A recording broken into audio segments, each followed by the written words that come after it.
శ్రోతలకు నా హృదయపూర్వక నమస్కారములు. మన శ్రోతలలో ఒకరు ప్రశ్నను పంపడం జరిగింది. ఆ ప్రశ్న,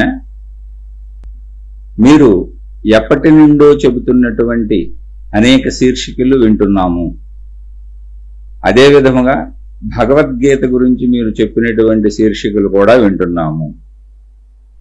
ఆత్మజ్ఞాన శీర్షికలు, ఆధ్యాత్మిక శీర్షికలు, భగవద్గీతకు సంబంధించినటువంటి మీరు చెప్పే ఏ శీర్షికలైనా గుణమార్పు ముఖ్యము అని చెబుతున్నారు.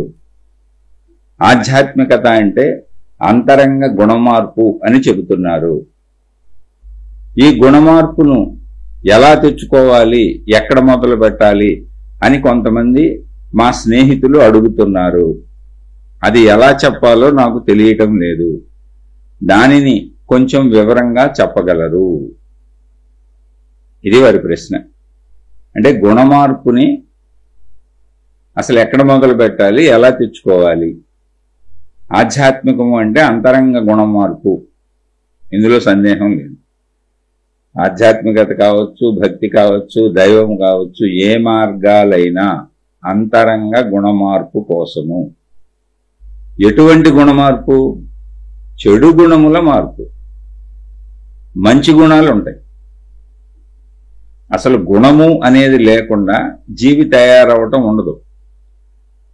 సృష్టిలో మనకు కనపడుతున్నటువంటి వస్తువులు గాని, పదార్థములు గాని, ఏ విషయాలు గాని, అంటే రూపం ధరించి మనకు కనపడుతున్న ఏవైనా మనుషులు గాని, జంతువులు గాని, చెట్లు గాని, కొండలు గాని, గుట్టలు గాని, నదులు గాని, సముద్రాలు గాని, అన్నీ ఏదో ఒక గుణాన్ని కలిగి ఉంటాయి.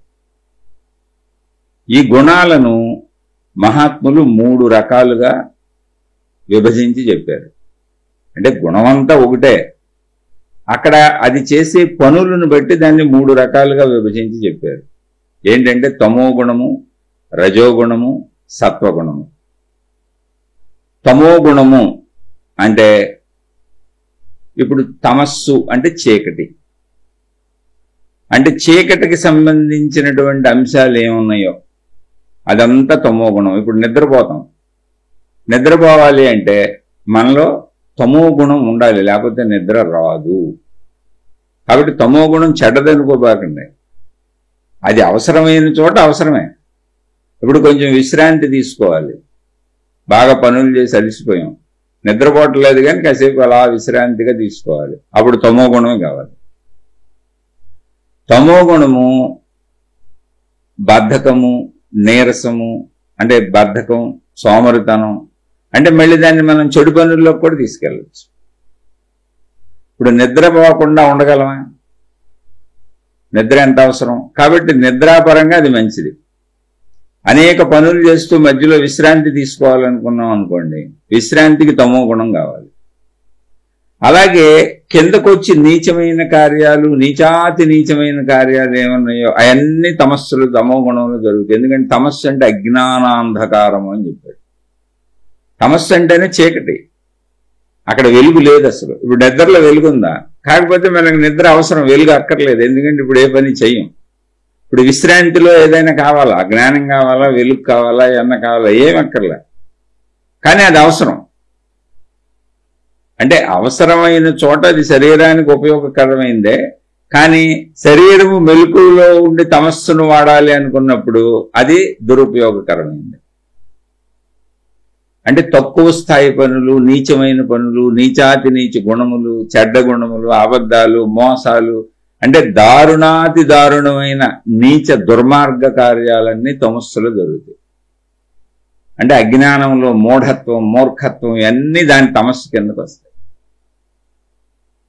రజోగుణము అంటే ఏంటంటే రజోగుణములో, తమో గుణములో నీచత్వము, బద్ధకము, సోమరతనము, ఎదుటి వాళ్ళ దూరిని దోచేసుకుందాం అనుకోవడం, అంటే మనం శ్రమ పడకుండా, మనం కష్టపడకుండా, ఇలా మోసపూరిత చర్యలన్నీ తమో గుణం కిందకు వస్తాయి. అదే శరీరపరంగా తీసుకున్నప్పుడు నిద్రపోవడానికి, విశ్రాంతి తీసుకోవడానికి తమో లక్షణాలు అవసరం కనుకనే సృష్టిలో ఉన్నాయి. కానీ దాన్ని ఉపయోగించే తీరుతెన్నుల్లో అయాచితంగా ఏ మోసాలు చేసినా, అన్యాయాలు చేసినా, అక్రమాలు చేసినా, దుర్మార్గాలు చేసినా అంటే ఏంటి, నేను కష్టపడకుండా ఎదుటివాడిది లాక్కోవడం, లేదా ఎదుటివాడు బాగుంటే నేను భరించలేకపోవడం. ఇవన్నీ ఏంటి, తమోగుణ లక్షణాలు, దుర్మార్గ లక్షణాలు. రజోగుణము నేను ఎప్పుడు ఏదో సాధించాలని క్రియలో సాగుతానే ఉంటారు. రజోగుణంలో పోటీతత్వం ఉంటుంది, వేగం ఉంటుంది. కానీ తమో గుణంలో ఉన్నటువంటి నీచాతి నీచమైన లక్షణాలు ఉండవు. వీళ్ళు ఎప్పుడు నేనేదో సాధించాలి, నేనేదో పొందాలి, నేనేదో కదులుతానే ఉంటారు నిరంతరం. నిరంతర కోరికలు కావచ్చు, నిరంతర ఇష్టాలు కావచ్చు, నిరంతర పరుగులు కావచ్చు, అది మంచి కావచ్చు, చెడు కావచ్చు. అయితే చెడు తమో గుణంలో ఉన్నంత ఉండదు రజోగుణంలో. కానీ ఖచ్చితంగా చెడు ఎంతో కొంత ఉంటుంది, ఒక పరుగు అది. అంటే వేగవంతమైన శక్తివంతమైన ప్రక్రియలు నేను చేసేది. తమో గుణంలో ఏం చేస్తాను, వేగవంతమైన శక్తివంతమైన ప్రక్రియలు కాదు, నీచాతి నీచమైన దారుణాతి దారుణమైన ఎవరయ్యో నేను దోచేసుకుంటూ ఉంటాను, కుట్రలు కుతంత్రాలు. అలా రజోగుణానికి వచ్చేటప్పటికి నిరంతరం నేను కదులుతానే ఉంటాను. అక్కడేదో చిన్న చిన్న అబద్ధాలు, చిన్న చిన్న మోసాలు ఇలాంటివి ఉంటే ఉండొచ్చు, కానీ నిరంతర కదలికలు, నా ప్రయత్నం ఎక్కువ ఉంటుంది. ఇది రజోగుణం. సత్వగుణము అంటే సాత్వికంగా, శాంతంగా, ప్రశాంతంగా, చక్కగా, ప్యూర్లీ మంచిగా, ధర్మంగా మాత్రమే జీవిస్తాను. చేసుకుంటాను, నా పనులు నేను చేసుకుంటాను, నిద్రపోతాను, నాకు కావాల్సినవి చూసుకుంటాను. సాత్వికము అంటే ఏంటి అంటే తీవ్రమైనటువంటి కోరికలతో, ఉద్వేగాలతో పరుగులు తీసేను. ఎందుకంటే అప్పుడు కూడా ఎంతో కొంత చెడు చేస్తాం. తీవ్రమైన కాంక్ష ఉన్నప్పుడు చిన్న చిన్న అబద్ధాల్లో, మోసాలు, తెలివో, కుయుక్తులో ఉపయోగిస్తాం. తమో గుణంలో దారుణాతి దారుణమైన మోసాలు చేస్తాం. అంటే ఏంటి, అసలు ఎదుటివాడు సంపాదించుకుని కష్టపడింది మనం దోచేసుకుంటాం. అదేదైనా కావచ్చు, ధనం కావచ్చు, వాళ్ళ సంపదలు కావచ్చు, వాళ్ళ స్త్రీలు కావచ్చు, వాళ్ళ పురుషులు కావచ్చు, మనకు హక్కు లేదు వాటి మీద. వాటిని లాగేసుకుంటూ ఉంటాం, ఎలా దొరికితే అలా అనుభవించేస్తూ ఉంటాం. అంటే పరమ నీచ రాక్షస కృత్యాలన్నీ తమో గుణం అండి. కొంచెం బెటర్మెంట్గా అహంకార పూరిత చర్యలన్నీ, అహంకారం బాగా, నిరంతర కదలిక, వేగము, ఇవన్నీ రజోగుణం అండి. రజోగుణం ఎక్కువ ఉన్న వాళ్ళకి నిద్ర పట్టదు, పట్టిన తొందరగా మెలకు వచ్చేస్తూ ఉంటుంది, ఎక్కువసేపు పడుకోలేదు. తమో గుణం ఎక్కువ ఉన్నోళ్ళు ఎప్పుడూ నిద్రపోవడానికి ఇష్టపడతారు. ఒక మెలకు వచ్చినా కూడా అలా పడి డొల్లుతూ బద్ధకంగా ఉందాం, ఏ పని చేయకుండా ఉందాం, సోమరిపోతుల్లాగా ఉందాం, ఏదో మళ్ళీ బతకాలి కాబట్టి ఎదుటోళ్ళని మోసం చేసి బతికేద్దాం. అవి రాక్షసుకు వచ్చారు. ఎదుటోళ్ళని మోసం చేసేటప్పుడు హుషారు వస్తుంది వాళ్ళకి. రజోగుణం అలా ఉండదు, తనే ప్రయత్నించుకుంటుంది, కానీ అవసరాలలో కొంత, ఖచ్చితంగా కొంత అన్యాయాలు, మోసాలు. ఎందుకంటే వేగవంతమైనటువంటి చర్యలు కదా. అందరికంటే నేను గొప్పగా ఉండాలి, అందరికంటే నేను గొప్పని అనుకోవాలి, నేను గొప్పదాన్ని అయిపోవాలి, ఇలా అహంకారపూరితమైన చర్యలు ఉంటాయి. కాబట్టి అక్కడ కూడా ఈర్ష్యలు, అసూయలు, ద్వేషాలు కొంతవరకు పనిచేస్తాయి. అహంకారం ఎక్కువ ఉంటుంది. రజస్సు అంటే అది. ఎప్పుడు కదులుతూనే ఉంటారు, ఎప్పుడు ఏదో ఒకటి చేస్తూనే ఉంటారు. నిద్ర కూడా ప్రశాంతంగా నిద్రపోరు, నిద్రకి టైం కూడా తక్కువ కేటాయిస్తారు, విశ్రాంతి తక్కువ తీసుకుంటారు.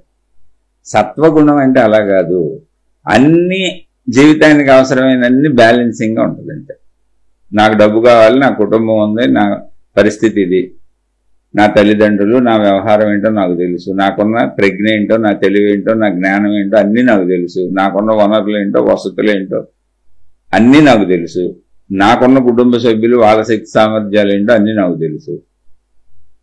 కాబట్టి నాకున్నదంతా నేను ఎప్పుడు హాయిగా ఉంటాను. సత్వగుణం అంటే అది. నా భార్యతో నేను హాయిగా ఉన్నాను చాలు, నా భార్య అని మీకు పరస్త్రీ ధ్యాస కలగట్లేదు అనుకోండి, మీరు సత్వగుణంలో ఉన్నారు. ఏంటి, కామ విషయంలో. పరపురుషుడు ధ్యాస కలగట్ల, మా ఆయన చాలు నాకు, ఎక్కడ ఎంతైనా ఇంతే కదా జీవితం, చక్కగా మేము అన్యోన్యంగా ఉంటూ మా పిల్లలు, మా కుటుంబం చూసుకోవాలని మీకు పరపురుష ధ్యాస కలగట్లేదు అనుకోండి, మీరు సత్వగుణంలో ఉన్నారు. అలా డబ్బు, మీకు వచ్చిన డబ్బును మీరు చక్కగా పొందికగా జాగ్రత్తగా పెట్టుకొని, అలానే పూర్తి లోభత్వానికి వెళ్ళి దాచేసుకొని, తినకుండా దాచేసుకోకుండా, అంటే ఇంట్లో కుటుంబ సభ్యుల్ని బాధ పెట్టకుండా, ఇటు స్త్రీలైనా, ఇటు పురుషులైనా, ఇటు పిల్లలైనా పక్క వాళ్ళని బాధ పెట్టకుండా, లోభత్వంతో అవసరానికి సరిపోను అంటే మితిమీరి ఖర్చు పెట్టుకోకుండా, ఆ వయ్యామీడే ఏంటి మీకే తెలియాలి, ఏది ఎంత అవసరమో అనేది నిర్ణయం మీది. ఎవరు దాన్ని చెప్పలేరు, ఎందుకంటే కొన్ని లక్షల కోట్ల పనులు ఉంటాయి జీవితంలో. పూర్తి లోభత్వము కాదు, పూర్తి విచ్చలవిడితనము కాదు, మీరు డబ్బుని బాగా ఎక్కువ ఖర్చు పెట్టుకుంటూ వెళ్ళిపోతున్నారు అనుకోండి, రజోగుణంలోకి వెళ్ళిపోయారు. పూర్తి లోభత్వంలోకి వెళ్ళిపోయారు అనుకోండి, తమో గుణంలోకి వెళ్ళారు. డబ్బు విషయాల్లో మీకు స్త్రీ పురుష శారీరక సంబంధాలలో పర స్త్రీల పట్ల పర పురుషుల పట్ల ఆసక్తి కలుగుతుంది అనుకోండి, మీరు తమో గుణంలోకి వెళ్ళిపోయారు. పరపురుషుల పట్ల పరస్త్రీల పట్ల మనసు పరిగెత్తుతున్న మీరు శరీరాన్ని ఆపి తప్పులు చేయకుండా ఉండగలిగారు అనుకోండి, రజోగుణంలో ఉన్నారు. అసలు ఆలోచన కలగట్లేదు అనుకోండి, వద్దు నాకున్న దాంట్లో, అంటే ఒకవేళ ఆలోచన కలిగినా చిచ్చి తప్పది, మనకున్న దాంట్లో జాగ్రత్తగా ఉండాలి, లేకపోతే కాపురాలు పోతాయి, జీవితాలు పోతాయి, పిల్లలు దెబ్బతింటారు, కుటుంబాలు నాశనం అయిపోతాయి, ఎందుకు ఇలా మనం అని మిమ్మల్ని మీరు ఆపుకోగలిగారు అనుకోండి, సత్వగుణంలో ఉంది. ఇక్కడేమైంది, కామ కోరికలు చెప్పుకున్నాం, శారీరక కోరికలు, ధనం చెప్పుకున్నాం. అలాగే కీర్తి ప్రతిష్టలు, గుర్తింపు మనిషికి ఇవి కదా. మళ్ళీ ధనం అంటే ఏంటి, నాకేదుందో దాంతో నేను సంతృప్తిగా ఉన్నాను, చాలు ఈ ధనంలో ప్లాన్ చేసుకుంటున్నాను, ఈ ధనంలోనే నేను అసలు ఇంట్లో వాళ్ళకు కూడా ఖర్చు పెట్టకుండా నేను కూడా తినకుండా దాచేస్తే లోభత్వం. ఈ ధనం కోసం నేను ఎవరినైనా మోసం చేసేసి, అన్యాయం చేసేసి, అక్రమం చేసేసి, అవసరం ఇది చంపేసి ఎంత మోసానికైనా ఎనుకాడకుండా తెచ్చుకుంటే మళ్ళీ అది తమో గుణం. లోభత్వం తమో గుణమే, ఈ మోసము తమో గుణమే. నాకున్న ధనంతో నేను అటు లోభత్వం లేకుండా చక్కగా జాగ్రత్తగా అవసరమైనవి ఖర్చు పెడుతున్నాను, విలాసవంతంగా వెళ్ళిపోయాను అనుకోండి, రజోగుణం. రజోగుణంలో ఏం చేస్తారంటే విలాసవంతంగా వెళ్ళిపోయి వచ్చిన డబ్బులు సరిపోవట్లేదని అప్పులు చేసి పక్కోళ్ళవి కూడా తీసుకొని ఖర్చు పెట్టేసుకుంటుంటారు, అది రజోగుణం. మళ్ళీ పక్కోళ్ళవి తీసుకొని ఖర్చు పెడడానికి ఏం చేయాలి, నిరంతరం అబద్ధాలు చెప్పాలి. అందుకని నిరంతరం కదులుతూనే ఉంటారు, మోసాలు, కుట్రలు, కుతంత్రాలు, అంటే అవన్నీ నమ్మించి మోసాలు ఉంటాయి. వీళ్ళు దారుణమైన మోసాలు చేయరు, నమ్మక మోసాలు చేస్తారు. అంటే స్నేహితుల దగ్గర, తెలిసిన వాళ్ళ దగ్గర, లేదా ప్లానింగ్, లేదా అన్ని తెలివిగా, అంటే 10 రూపాయలు వస్తువుని 15 రూపాయలకి తెలిసిన వాడితోనే కొనిపించి పూర్తిగా మోసం చేసినట్టు ఉండదు, కానీ మోసం చేస్తారు.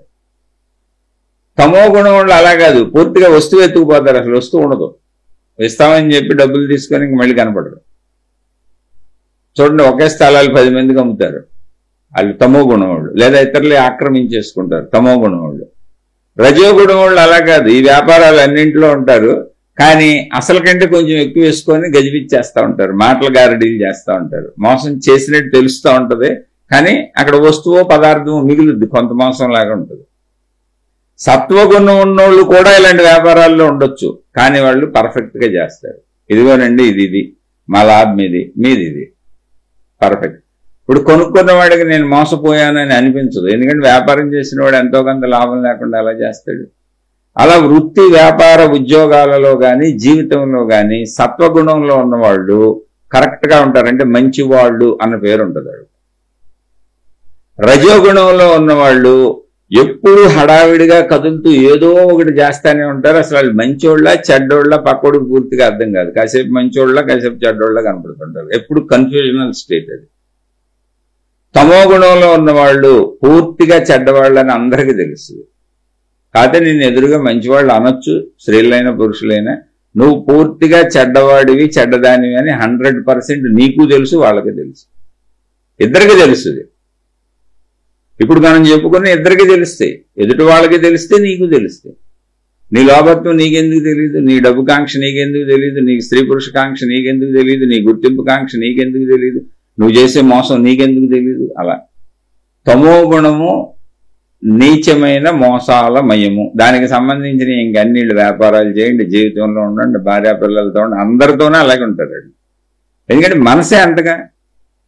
ఇప్పుడు సపోజ్ ఈ తమో గుణం ఉన్న వాళ్ళకి పిల్లలు ఉన్నారు అనుకుందాం, అంటే అదేంటంటే ఇంట్లో ఉన్న వాళ్ళతో అలా ఉంటారా అంటే అదే మరి చెప్పేది, గుణం ఎక్కడైనా ఒకలానే పనిచేస్తుంది. డబ్బు సంపాదిస్తారు, దాస్తారు, మీదేనంటారు, కుటుంబ సభ్యులదేనంటారు, కానీ వాళ్ళకు కూడా ఎవరు పాడు చేసేస్తారు, ఏదో చేసేస్తారు అంటుంటారు. వాళ్ళు చచ్చే వరకు వీళ్ళకేం దక్కదు. ఈ కారణాల చేత వాళ్ళ జీవితంలో ఎదగలేకపోతారు. ఇదే కారణాలతో పెంచుతారు కాబట్టి, ఈ గుణాలతోనే పెంచుతారు కాబట్టి వాళ్ళు కూడా తమో గుణం కలిగిన నీచులైపోతారు. ఆ పిల్లలు, ఆ భార్య, ఆ భర్త, వాళ్ళ సహవాసంలో ఉన్న ఎవరైనా. చాలా విచిత్రంగా ఉంటుంది. మళ్ళీ ఇదంతా నాకెందుకు, మీదే, ఇది పిల్లలదే, కుటుంబాన్ని అని చెబుతూ ఉంటారు, కానీ ప్రాణం పోయిన తీరన్నీ వాళ్ళ చెప్పు చేతల్లో పెట్టుకుంటారు. తీనెవరు అది లేదు, ఒకళ్ళు పిల్లల పేరుని పెట్టొచ్చు, భార్య పేరుని పెట్టొచ్చు, భర్త పేరుని పెట్టొచ్చు, కానీ దాన్ని తీయనివ్వరు, దాన్ని అమ్మనివ్వరు, దానికి ఎప్పుడు ఏదో ఒకటి అడ్డం పడిపోతుంటారు. ఇంతకీ మొత్తంగా వాళ్ళు సుఖపడరు, ఎవరిని సుఖపడినెవరు, మోసాలకి నిలయంగా ఉంటుంది వాళ్ళ కుటుంబం మొత్తం. లోపల గుణమే అలా ఉంటుంది.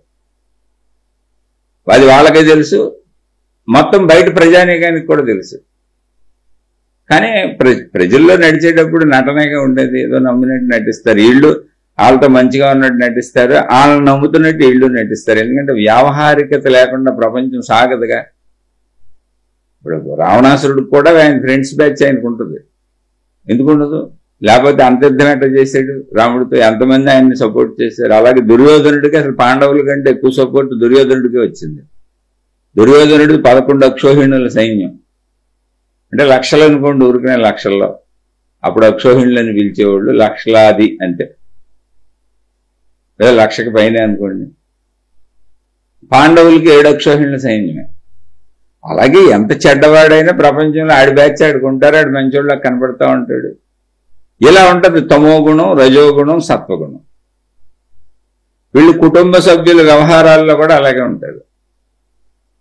ఇప్పుడు ఈ తమో గుణం ఉన్నోళ్ళు ఏదన్నా తిండి తినాలి, లేదా కూరగాయలు కొనాలి, కిరాణా సరుకులు కొనాలి, ఇంటికి ఏమైనా తీసుకురావాలి, భార్య అయినా భర్త అయినా ఎవరైనా పిల్లలైనా అనుకోండి, లోభత్వం అంటే సంపాదిస్తారు, దాస్తారు, నిరంతరం దాసేయాలి, దాన్ని పెంచేయాలి. దాన్ని ఆ డబ్బు కదిలి కరిగిపోతుంటే భరించలేరు, అందుకని తిండి కూడా తక్కువ తింటారు, తక్కువ వస్తువులు కొనుక్కుంటారు, చీప్ వస్తువులు ఎక్కడ దొరుకుతాయో ఎతికెత్తికెళ్ళి తెచ్చుకుంటారు. అంటే తమో గుణంలో మేమంతా రాక్షసులు కాదు కదా, మేమేం చెడులు చేయట్లే, ఎవరిని మటర్లు చేయట్లే అనుకోవచ్చు. అందుకని చెబుతున్నాం, ఎక్కడ రేటు తక్కువ దొరుకుతుందా అని ఎతికెత్తుకొని అక్కడికి వెళ్ళి తెచ్చుకుంటారు. ఏదో 1-2 కొనుక్కుంటే సరిపోయింది, రేటు తగ్గిపోతుంది, రేటు తక్కువలో దొరుకుతుంది, ఇక్కడికి వస్తేనే ఒక 10 తెచ్చుకుంటారు. అక్కడి నుంచి లోబుకి ఖర్చు ఎక్కువ అని సామెత ఉందన్నారా, ఎక్కడ తక్కువ దొరుకుతుందో తెలుసుకోవటం కోసం తిరుగుతారు. ఆ తిరగడానికి కాలం వృధా అవుద్ది, ఏ సైకిల్ ఏ బండ వేసి తిరిగితే దాని పెట్రోల్ ఖర్చులు వృధా అవుతాయి. పైగా 2 కొనాల్సిన చోట ఇప్పుడు మనం నిత్యం కొనుక్కుంటున్నాం అనుకోండి, ఎప్పుడు కూడా ఫ్రెష్ సరుకు తెచ్చుకుంటాం, ఫ్రెష్ కొనుక్కుంటాం, కిరాణానో కూరగాయలు ఇంకోటో ఏదైనా. కాదు తక్కువకి వస్తున్నాయని ఎక్కువ తెచ్చేసుకుంటారు. మళ్ళీ తక్కువకి వస్తున్నాయని కాంప్రమైజ్ అయ్యి పనికిరాని కూడా కొనుక్కుంటారు. కొంచెం వంకర ఉందని కనపడినా, కొంచెం పుచ్చు ఉందని కనపడినా, కొంచెం మాగిపోయిందని కనపడినా, పళ్ళో ఫలాలో కూరలో కిరాణా సరుకులో లేదా పప్పులు ఉప్పులు కొనేటప్పుడు తక్కువ రేటు ఇవ్వమని అడుగుతారు. ఎందుకనంటే డబ్బు కదులుతుంటే భరించలేరు. అలాగే వాళ్ళ శారీరక శ్రమని ఎవరికి ఇవ్వలేరు. ఇప్పుడు ఎప్పుడైతే డబ్బు ఇవ్వలేవో శ్రమని ఇవ్వలేవు, అందుకని శారీరక శ్రమని ఇవ్వలేరు. అలాగే తెలివిని ఇవ్వలేరు, అందుకని లోభత్వం ఉన్న వాళ్ళు మందబుద్ధులు అయిపోతారు. చాలా జాగ్రత్తగా గమనించుకోండి, ఇవన్నీ విషయాలుగా చెబుతున్నా. ఎప్పుడైతే అన్నిటినీ దాస్తా ఉంటావో జ్ఞానాన్ని కూడా దాసావు, నీ తెలివిని కూడా దాసావు. అందుకని నీకు తెలివిని ఎందుకని ఎదుటివాడికి సహాయానికి ఉపయోగపడవుగా నువ్వు. లోభత్వం అంటే అది. నీ ఇంట్లో వాళ్ళు తిండికే ఉపయోగపడి సావకపోతే పుచ్చు కూరలు, పుచ్చు సరుకులు, పుచ్చు కొనుక్కొస్తా, పుచ్చు బట్టలు, పుచ్చు రకం అన్నీ తక్కువ రకం తెచ్చుకుంటారు వీళ్ళు. డబ్బు లేదంటే ఉంది, అది కరగ తింటే భరించలేదు. డబ్బు కరిగిపోకూడదు, అలా ఉండాలి. కొన్ని దాంతో ఏమన్నా వ్యాపారమో ఏదో పెట్టిస్తావో, పోనీ పిల్లలకు ఏదన్నా జీవితంలో సెటిల్ చేస్తా అంటే ఏమీ చేయరు. దాన్ని నేను కదపను, మీ తెప్పలు మీరు పడండి. అవసరమైతే వీళ్ళు ఎంత స్థాయిలో ఉంటారంటే, నేను చూశాను నిజంగా, వీళ్ళ తాలూకా ఎవరైనా ప్రాణాపాయాలు వచ్చి హాస్పిటల్లో ఉంటే కొంత ప్రయత్నించి వదిలేస్తారు. ఇంకా డబ్బు మాత్రం తీరాలి, చచ్చిపోయినా పర్లేదని వదిలేస్తారు. అలాంటి వాళ్ళని కూడా చూశాను నేను. తన సొంత భార్యకి క్యాన్సర్ వచ్చి ఆమెకి ట్రీట్మెంట్ చేయిస్తుంటే ఆవిడ బతకదు ఎలాగో, ఆయుష్ డాక్టర్లు తెలిసి చెప్పారు. కాకపోతే వైద్యం చేయిస్తే ఆమె సుఖంగా ఉంటుంది, దుఃఖపడకుండా బాధలు పడకుండా ఉంటుంది. ఆ భర్త ఏం చేసాడు తెలుసా, ఇప్పుడు ఈమె ఎలాగో బతకదు, చచ్చిపోద్దే, పెద్ద వయసు వచ్చింది, ఇప్పుడు ఇంకెంత ఖర్చు పెడితే రేపు నేను ఎలా బతుకుతాను, నేను ఖర్చు పెట్టనని ఆపేసాడు, ఇంటికి తీసుకొచ్చాడు, చచ్చిపోయింది. నరక యాతనలు పడి చచ్చిపోయింది. ఈ లోభత్వం ఉన్నోళ్ళు డబ్బు తీయరు, కానీ వీళ్ళు చాలా హైయెస్ట్ పొజిషన్లో మీకు పెద్ద పెద్ద కోటేశ్వర్లు అవ్వచ్చు, పెద్ద పెద్ద గురువులు మహాత్ముల్లాగా కూడా కనపడవచ్చు. కానీ వాళ్ళు చేసే పనుల్లో తెలిసిపోద్ది, వాళ్ళు చేసే పనుల్లో వాళ్ళకి లోభత్వం ఎలా ఉందో తెలిసిపోద్ది. పక్కన ఉన్న వాళ్ళని పీడుచ్చుకు తినేస్తారు, నువ్వు ఎక్కువ ఖర్చు పెట్టేస్తున్నావు, ఎక్కువ ఇచ్చేసేస్తున్నావు, తక్కువ బట్టలు కొంటారు, తక్కువ రకాలు పెడతారు, కీర్తి ప్రతిష్టలు కావాలి పంచుతారు, కానీ అన్ని చీప్గా తక్కువగా చేస్తూ ఉంటారు. చాలా గమ్మత్తుగా ఉంటాయి. అసలు ఇది మీరు ఎంత చెప్పినా ఈ సబ్జెక్ట్ అంతమయ్యేది కాదు, ఎందుకంటే ఇది మనుషుల గురించి కాదు. తమో గుణంలో నీచ కార్యాలు జరిగితే ఓకే, అది వేరు. అసలు అందరూ నీచులు కాకపోవచ్చుగా. మరి తమస్సులో ఉన్నారు, రజస్సులో ఉన్నారు, సత్వంలో ఉన్నారు, ఎలా తెలుస్తుంది అంటే డబ్బు ఖర్చు పెట్టే విధానాలు, వస్తువులు కొనే విధానాలు, ఇతరులకు పెట్టే విధానాలు. ఇతరులకు పెట్టేటప్పుడు అయితే అసలు పనికిరాని నీచమైన పెడతారు. అసలు పెట్టరు, వీళ్ళు పెట్టడానికి ఇష్టపడరు. కానీ కొన్ని చోట్ల పెట్టకపోతే మళ్ళీ వీళ్ళకి తిరిగి రాదు, ఏదో ఒక లాభం చేయాలి వాళ్ళకి. అందుకని అయిష్టపూర్వకంగా వాళ్ళకి చేసి, వాళ్ళ వస్తువులు పాడు చేసి, వాళ్ళ విషయాలు పాడు చేసి, సహాయం చేస్తున్నట్టు నటిస్తూ వాళ్ళ విషయాలు పాడు చేస్తారు. ఎందుకంటే మనస్ఫూర్తిగా చేయరు, మనస్ఫూర్తిగా చేయరు. వీళ్ళ శరీరాన్ని, శారీరక శ్రమను ఉపయోగించరండి, డబ్బును ఉపయోగించరండి, తెలివిని ఉపయోగించరు. ఎందుకంటే ఎదుటోడికి ఉపయోగిస్తే తెలివి, నా తెలివి ఆడికి ఉపయోగిస్తే ఆడు బాగుపడిపోతాడేమో, ఆడికి అసలు నేను ఎందుకు చేయాలి, లోభం కదా అన్ని చోట్ల వచ్చేస్తుంది. అన్ని చోట్ల వచ్చినప్పుడు ఏమవుతుందో తెలుసా, తెలివి అనేది, జ్ఞానం అనేది ఎప్పుడు గుర్తుపెట్టుకుంటే వాడతంటేనే పెరుగుద్ది. జ్ఞానం ఒక అద్భుతం సృష్టిలో. మీరు చూడండి, ఇప్పుడు సృష్టిలో ఉన్న వస్తువులన్నీ, మనం వినియోగించుకుంటున్న వస్తువులన్నీ, ఆహార పదార్థాల నుంచి సమస్తం మనిషి తన జ్ఞానంతో అన్వేషించి కనుక్కున్నవే. ఆకాశం నుంచి ఎవరో వచ్చి సూది ఇలా చెయ్యి, పిన్నీస్ ఇలా చెయ్యి, ర్యాకెట్ ఇలా చేయని చెప్పలా. మనిషి ఆలోచించి తనకు ఉపయోగకరమైన ఎలా చెయ్యాలా అని పరిశీలిస్తే అతని మేధస్సులోనే పుట్టింది. మొత్తం వైద్య వృత్తులు కానీ, సైంటిస్టులు కానీ, ర్యాకెట్లు కానీ, ఏదైనా చూడండి. ఇప్పుడు ఎవరు చెప్పారు? మనిషే కనుక్కున్నాడు. అన్ని మనుషులు ఆలోచించారు. ఇప్పుడు కూడా ఆలోచించిన వాళ్ళందరికీ సమాధానం దొరుకుతూ ఉంటుంది. ఎక్కడ దొరుకుద్ది? ఆలోచనలోనే దొరుకుద్ది. అదే జ్ఞానం. జ్ఞానంలోనే ప్రశ్న పుడుతుంది, జ్ఞానంలోనే సమాధానం వస్తుంది. కాదు సమాధానం వచ్చే వరకు నువ్వు వెళ్తానే ఉండాలి. అలా సంవత్సరాలు ప్రయోగాలు చేస్తూనే ఉంటారు. చూడండి, సైంటిస్టులు ఎన్ని మందులు కనుక్కున్నారో, ఎన్ని వస్తువులు కనుక్కున్నారో, ఎన్ని రకాలు చేస్తున్నారు. ఇదంతా ఎక్కడ పుట్టింది? మనిషి తలలో పుట్టింది. తమో గుణం ఉన్నవాడు ఒక్కటే గుర్తుపెట్టుకోండి, తలను వాడడు. అందువల్ల మందబుద్ధి అయిపోతాడు. వాడి కుటుంబం మొత్తం, వాడితో ఉన్న వాళ్ళంతా మందబుద్ధులు అయిపోతారు. మందబుద్ధి అయినప్పుడు ఏమైంది? తలను ఎక్కువ వాడరు కదా. భార్యతో అలాగే ఉంటారు, భర్తతో అలాగే ఉంటారు, పిల్లలతో అలాగే ఉంటారు. అన్ని చోట్ల ఆ లోభత్వం అలాగే పనిచేస్తూ ఉంటుంది. శరీరాన్ని వాడరు, తెలివిని వాడరు, ఇతరులకు ఉపయోగించరు. అందుకని అవి పాడైపోతాయి. శరీరం పాడైపోద్ది. వాడపోతే ఏమవుద్ది? శరీరం పాడైపోద్ది. అందుకే మహాత్ములు ఎంత చక్కగా చెప్పారంటే, పరోపకారార్థం యథం శరీరం అని చెప్పారు. శరీరం అనేది నిరంతర కదలికలకు సంబంధించింది. పరోపకారార్థం ఇదం శరీరం. ఈ శరీరం ఇతరుల ఉపయోగం కొరకు ఉపయోగించాలి అని చెప్పారు. ఎందుకని? నీ ఉపయోగం లేదా? ఎందుకు లేదు? ఇతరులకు ఉపయోగపడితే, వాళ్ళందరూ నాకు ఉపయోగపడితే అసలు జీవితం అద్భుతంగా ఉంటుంది. ఇతరులకు ఎవరు ఉపయోగపడడో వాడి జ్ఞానం పెరగదు. ఇక్కడ గుర్తుపెట్టుకోండి, పరోపకారార్థం అన్నప్పుడు నా కోసం నేను ఎలాగైనా పని చేసుకుంటా, నా కోసం నేను అన్ని సంపాదించుకుంటా, నా వాళ్ళ కోసం నేను అన్ని చేసుకుంటా, ఓకే, అంతవరకు ఎవడైనా చేస్తున్నాం. పరోపకారార్థం చేసినప్పుడు ఏమైంది? నా జ్ఞానాన్ని ఇతరులకి ఎలా ఉపయోగించాలి, వాళ్ళకి ఎలా మేలు చేయాలి, వాళ్ళకి ఎలా ఉపయోగపడాలని నా శారీరక శ్రమని, నా ధనాన్ని, నా మేధస్సుని వాడినప్పుడు నా మేధోశక్తి పెరుగుతుంది. ఇతరులందరితో నాకు సఖ్యత ఏర్పడుతుంది, అంటే మంచితనం ఏర్పడుతుంది. దానివల్ల నా జీవితం హాయిగా సాగుద్ది, తెలివి పెరుగుద్ది. ఇతరులతో సఖ్యత ఉండటం వలన నా వృత్తి వ్యాపార ఉద్యోగాలన్నీ సాఫీగా సాగిపోయి నాకు అధిక ధనం వచ్చే అవకాశం ఉంటుంది. ఇతరులందరూ నాకు మంచిగా ఉండటం వలన నా జీవితంలో అవసరాలన్నీ తీరిపోతూ ఉంటాయి, ఇతరులు నాకు సహకరిస్తూ ఉంటారు. లోభికి ప్రాబ్లం ఇదే. నీకు ఆ లోభత్వం ఉన్న వాళ్ళకి ఎవరు సహాయం చేయరు. ఎందుకంటే నువ్వెవరికి చేయవుగా. దీన్ని కనుక్కొనే మహాత్ములు అలా చెప్పారు. జ్ఞానం పెరగాలన్నా, శారీరకమైనటువంటి బలం పెరగాలన్నా, మానసిక బలం పెరగాలన్నా, కుటుంబిక బలం పెరగాలన్నా, సామాజిక బలం పెరగాలన్నా పరోపకారార్థం ఇదం శరీరం. తన భార్య కోసం, తన పిల్లల కోసం, తన వాళ్ళ కోసం కష్టపడుతున్న తండ్రి ఉన్నాడు అనుకోండి, లేదా భార్య ఉందనుకోండి, తల్లి ఉందనుకోండి, కుటుంబ సభ్యులంతా అన్యోన్యంగా ఉంటారుగా. ఓ లోబి దగ్గర అన్యోన్యత ఎక్కడుంది? వీడితో సస్తున్నాం అనుకొని అలా బతుకుతా ఉంటారు. ఎప్పుడు తప్పించుకుపోదామా, ఏం చేద్దామా అని. కానీ పాపం నేను లోభిని వాడని కూడా ఆమె అనుకోదు.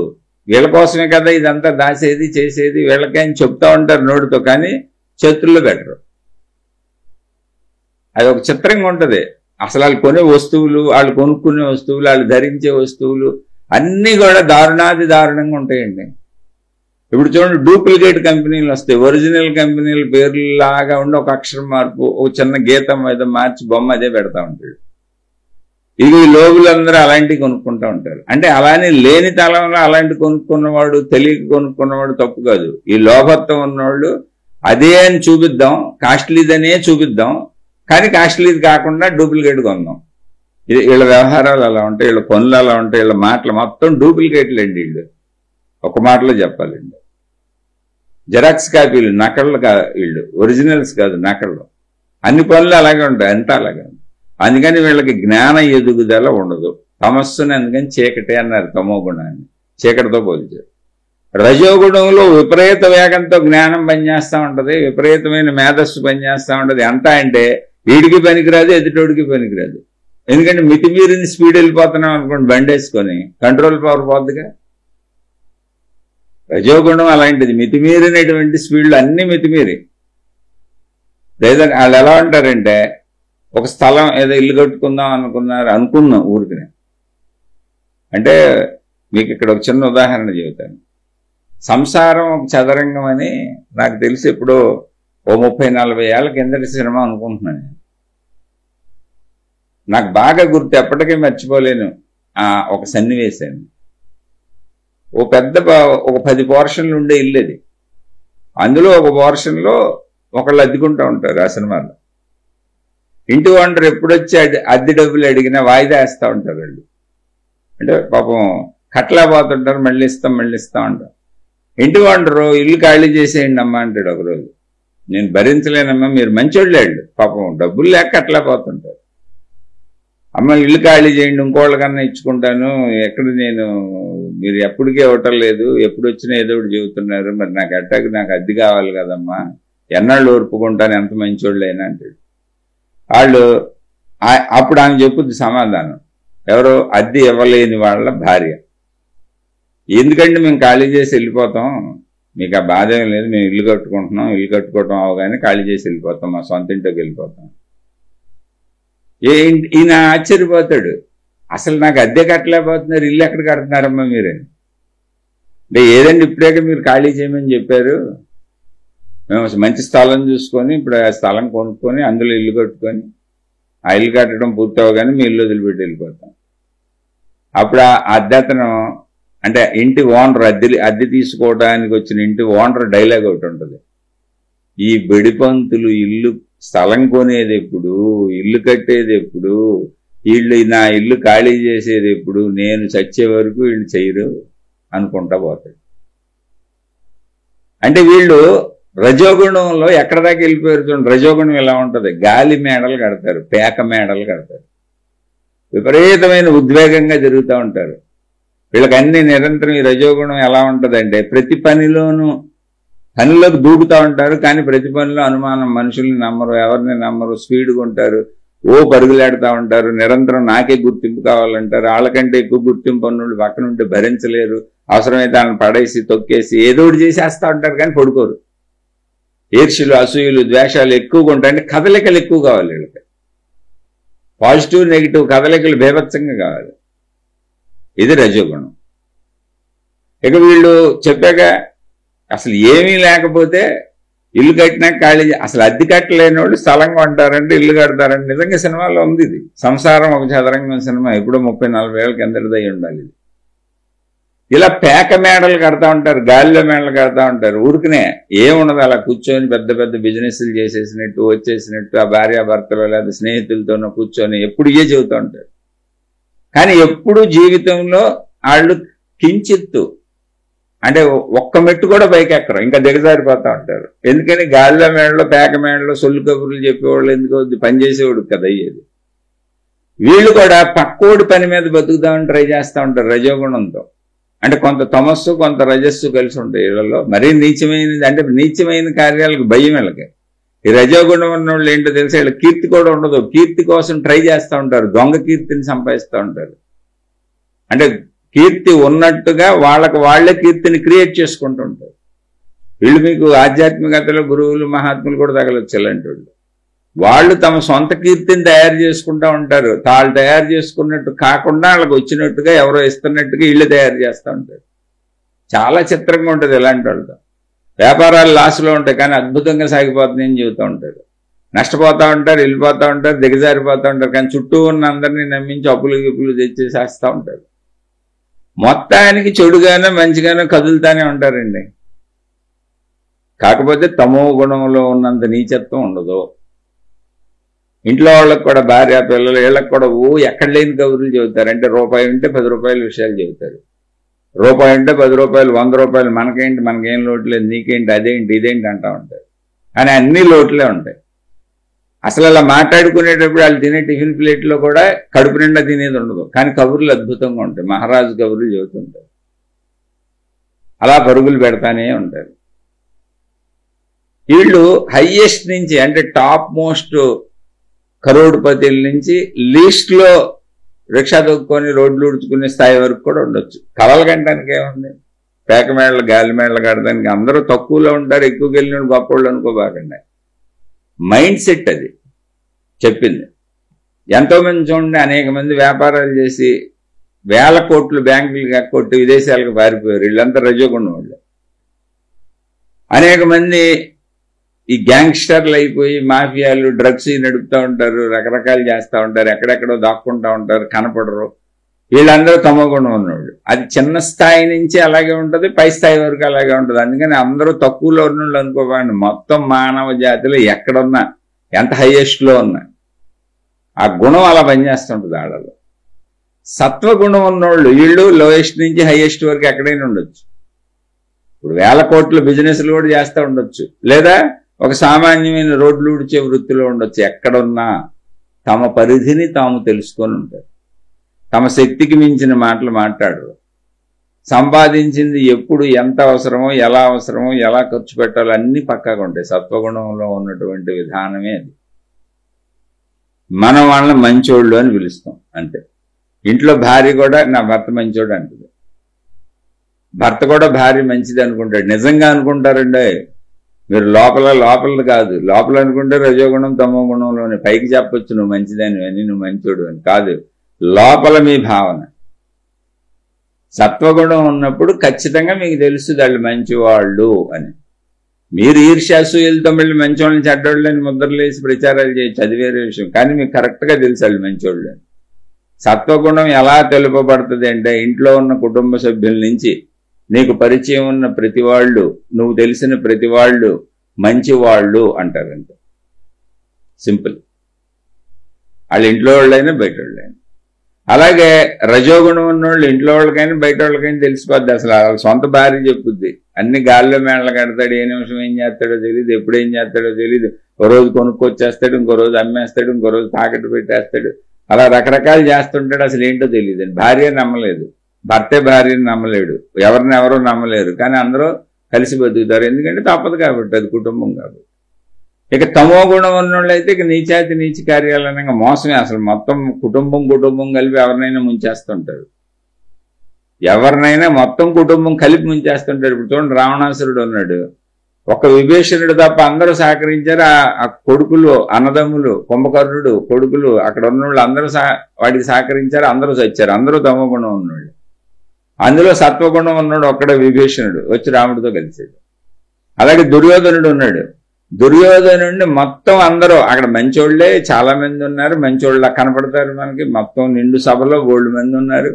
కానీ అందరూ తమో గుణస్తులే, లేకపోతే వాడిని ఎందుకు సమర్థిస్తారు? కాబట్టి అందరూ చచ్చారు. నీచ కార్యాలకి వెళ్ళి అంటే మనసు ముందు మంచోళ్ళైనా కనపడతారు. ఇప్పుడు దుర్యోధనుడు వైపు ఉన్న ఎంతమంది మంచోళ్ళ ఉంటారో చూడండి ముందు చరిత్రలోకి వెళ్తే. కానీ అంత మంచోళ్ళైనా యుద్ధం వచ్చేటప్పటికి ఎక్కడి నుంచి ఉన్నారు వాళ్ళు? చెడు వైపు నుంచి ఉన్నారంటే లోపల తమో గుణం ఉంది. అది అవసరమైనప్పుడు బయటపడు. చెడునే వాళ్ళు ప్రోత్సహించారు. నిండు సభలో బట్టలోడ తీస్తున్నారు ద్రౌపదికి. కానీ వాళ్ళు దేన్ని ప్రోత్సహించారు? ఆపారా? అడ్డపడ్డారా? తప్పని చెప్పారా? సైలెంట్ కూర్చున్నారు. అంటే వాళ్ళ లోపల ఏముంది? తమస్య ఉంది. కానీ ఉత్తముల్లా మహోన్నతుల్లా వాళ్ళ చరిత్రలు కనబడుతుంటాయి. అందుకని అందరూ చచ్చారు యుద్ధరంగంలో. దారుణాది దారుణంగా చంపబడ్డారు. కారణం ఏంటంటే తమస్సు ఉంది లోపల, పైకి అలా ఉంటున్నారంటే. ఇవన్నీ సమయాలు వచ్చినప్పుడే బయటపడతాయి. తమోగుణం, రజోగుణం, సత్వగుణం అని. సత్వగుణ ప్రధానులు ఎప్పుడు గుర్తుపెట్టుకోండి, వాళ్ళు నష్టపోతారు తప్ప ఇంకోళ్ళకి నష్టం చెయ్యరు. భార్యకైనా, భర్తకైనా, పిల్లలకైనా, తల్లిదండ్రులకైనా, ఎవరికైనా సరే వాళ్లే నష్టపోతారు. అది ఇంట్లో బంధాలైనా బయటదైనా, అది రూపాయి అయినా, ప్రేమలైనా, అభిమానాలైనా, ఇచ్చిపుచ్చుకోవటాలైనా, అది శారీరక పరమైందైనా, మానసిక పరమైందైనా, జ్ఞానపరమైందైనా, ధనపరమైందైనా, ఏ పరమైందైనా ఉండటం కరెక్ట్గా ఉంటారు. నష్టపరచాలి, నష్టపోవాలి అనేటువంటి సిచ్యుయేషన్ వచ్చిందనుకోండి, వీళ్ళే నష్టపోతారు తప్ప ఎవరిని నష్టపరచరు. సత్వగుణంలో ఉన్నటువంటిది అది. అందుకని మీకు వీళ్ళంతా ఉత్తములుగా, మంచివాళ్ళుగా కనబడతారు. ఇటువంటి ఉత్తములు అనేక చోట్ల మీకు ప్రజా సంక్షేమానికి, రాజకీయాల్లో ఉన్న ఎక్కడున్న చూడండి, ప్రజల కోసం పాటుపడుతూ ఉంటారు కొంతమంది. అలా ఉంటారు, అన్ని రకాలు ఉంటారు మనుషుల్లో. కానీ ప్రతి మనిషిలోని 3 గుణాలు ఉంటాయి. మేజర్గా ఒక గుణం ఉన్నవాళ్ళు అలా ఉంటారు. సత్వగుణం అధికంగా ఉన్నవాళ్ళు అలా ఉంటారు. రజోగుణం అధికంగా ఉన్నవాళ్ళు ఇందాక చెప్పినట్టుగా ఉంటారు. తమో గుణం అధికంగా ఉన్నవాళ్ళు అలా ఉంటారు. కానీ అందరిలోనూ అన్ని గుణాలు ఉంటాయి. అసలు పదార్థంగా రూపుధరించబడింది మనిషిగా అంటే ఒక ఆకృతి వచ్చింది అంటే అది రాయైనా, రప్పైన, కొండైనా, గొట్టైన, చెట్టైన, పుట్టైన, మనిషి అయినా, జంతువైనా, గ్రహమైనా, గోళమైనా 3 గుణాలు ఉండాల్సింది. అందులో ఒకటేదో హయ్యెస్ట్గా ఉంటుంది. ఆ హయ్యెస్ట్ని బట్టి వాళ్ళు అలా ఉంటారు. ఇప్పుడు 3 గుణాలు ప్రతి మనిషిలో ఉంటాయి. మనం మనుషులు కదా మాట్లాడుకుంటుంది. ఉన్నప్పుడు తమో గుణం మనలో అధికంగా ఉంటే మనం చేసే పనులు ఏంటంటే వ్యవహారికంలో లోభత్వము, చీప్ వస్తువులు కొనుక్కోవటం, ఇతరులను మోసం చేయటము, ఇంట్లో వాళ్ళకు కూడా అన్ని తక్కువ చేయటము, దాసేయటము, దాసేయాలన్న తపన నిరంతరం. వాళ్ళు అన్నాలు ఇవి కూడా నిలవ పెట్టేసుకొని పాచిపోయినవి కూడా తినేస్తుంటారు. లేదా కొంచెం మిగిలింది అనుకోండి, అంటే స్వభావం చెబుతున్నా, కొంచెం అన్నం మిగిలి కూరలు మిగిలినాయి అనుకోండి, ఎందుకు మనమే తినేద్దామని ఒకళ్ళు పాడైపోతాయి ఫ్రిడ్జ్లో పెట్టినా ఉంటే ఫ్రిడ్జ్లో పెట్టుకుంటారు. ఫ్రిడ్జ్లో పెట్టినా పాడైపోతాయి అనుకుంటే ఆకలి అయిపోయినా కూడా, కడుపు నిండిపోయినా కూడా తినేస్తారు. ఎవరికి బెటరు, ఆ పడి ఉంటుందిలే, లోపల పడి ఉంటుందని తినేస్తారు. అదే తమో గుణం. ఇంకా వాళ్ళ కార్యాలన్నీ అలాగే ఏడుస్తాయి. సామాన్య స్థాయిలో ఇది. హైయెస్ట్ స్థాయిలో రాక్షసత్వం, రావణాసురుడు, దుర్యోధనుడు అందరిలో ఉండేవి. ఇప్పుడు ఎంత వాళ్ళల్లో అయినా తమో గుణం ఉండాలి. ఎందుకంటే నువ్వు నిద్రపోవాలన్నా, కాసేపు విశ్రాంతి తీసుకోవాలన్నా తమో గుణం లేకుండా ఎలా కుదురుతుంది? కాబట్టి ఎప్పుడు తమో గుణం ప్రతి మనిషిలో ఉంటుంది. రజోగుణం ఏంటి? అసలు నువ్వు ఏ కార్యం చేయాలన్నా, లేచి కదలాలన్నా, ఉత్సాహంగా వెళ్ళి ఆ పని చేయాలన్నా రజోగుణం లేకుండా ఎలా వెళ్తావు?